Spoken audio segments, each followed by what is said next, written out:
which is published at Queens College, and there's another one called Vivace, which is published by Manhattan Fieri. We collaborate with all of those magazines, so there's a lot of places now where Italian-American writers can publish.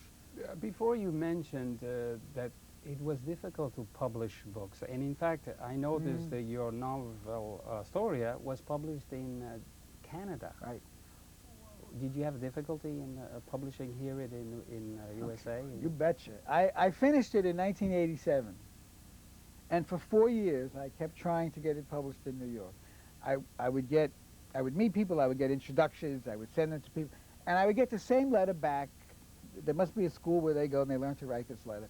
It was all full of praise and flowery things about how good and nice and this and that, all the things a writer dreams of reading, except the ending where they would say, but unfortunately we can't sell this book.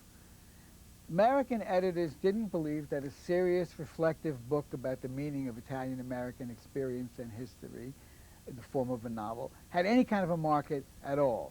There was, however, a very adventurous publisher in those days in Montreal, and then moved to Toronto, named Antonio D'Alfonso, who was himself an immigrant, a youngish man in his 40s, started this press called Guernica. It's in Toronto now. He's published many, many important Italian-Canadian titles, as well as French-Canadian titles.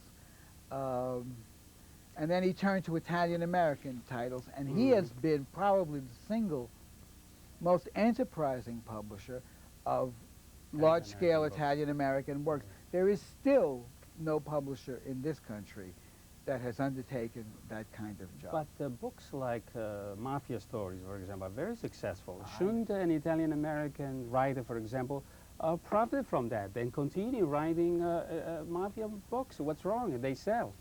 Is there anything wrong with that? You know, it's so complicated.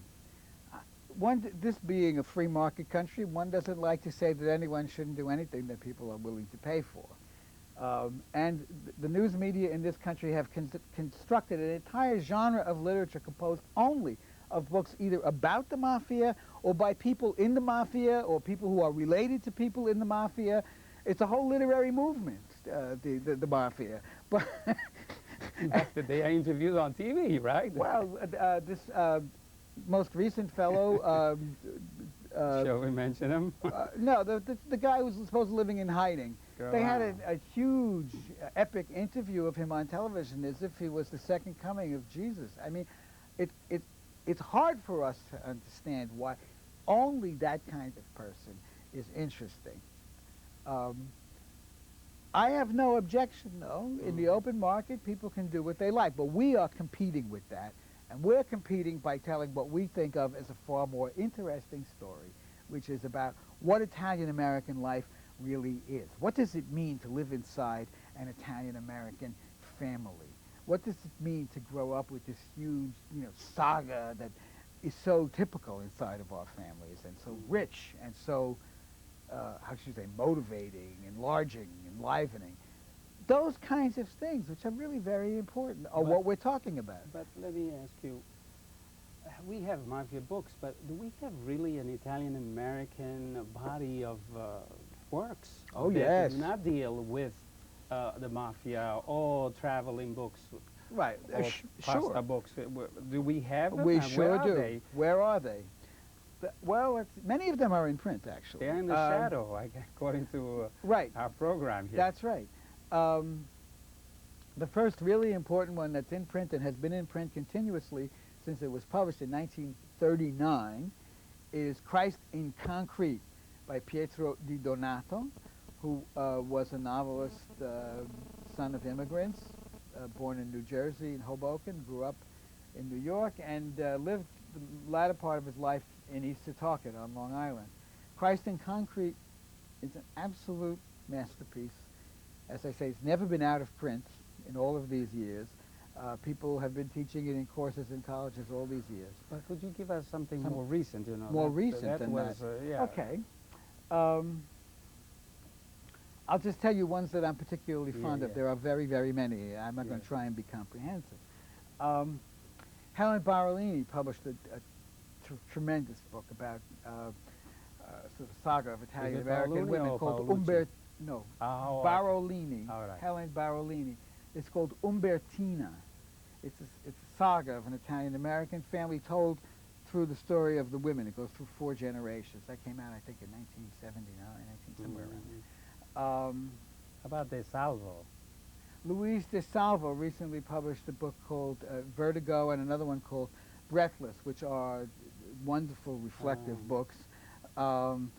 Mariana DeMarco Turgovnik published Crossing Ocean Parkway, Reflections of an Italian-American Daughter. That came out a couple of years ago. That also won the American How Book about Award. Daniela Josephi? I used to know her once. 20 Daniela years ago. Josephi is a fine poet and a tremendous performer, and she recently published a book of poetry from Bordighera called Words and Water. I can't remember the title of it. Do you have it? The Word Factory or something? No, no, no. Oh. But anyway, I think there are some, right? I think yes. we plan to have here Anthony DiFranco, which is just has published a novel and now it was made into a movie. But anyway, I like to say is, do we really have something against the publishers? You know, it is a business. If they are in business to sell and to make money, what happens if they publish a book but it doesn't sell? What is the price? Is that their problem? Do they have to spend money for us? What's the problem? Why they don't want to publish? No. This is the analysis that Iowa has made, and we had meetings every month for about 2 years just on this issue.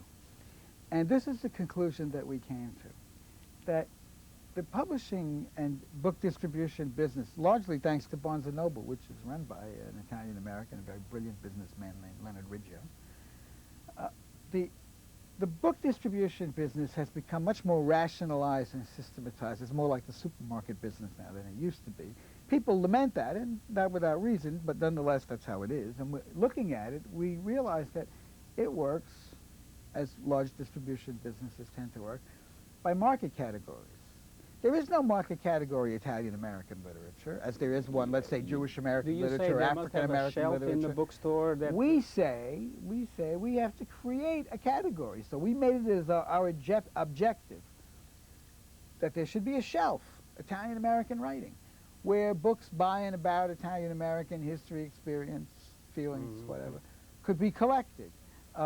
Where you could find the poems of Maria Mazziotti Gillen, where you could find the novels of Anthony Valerio. You were asking for names before. Which is right over here. You have it here. Which one do you have? It should be here. Valentino. Valentino and the Great Italians, or Gates Elisa's Unto the Suns, or Mangione and Moreali's La Storia. I mean, there's a tremendous production of titles, but they're not seen as a category. And so we have been working to develop that idea.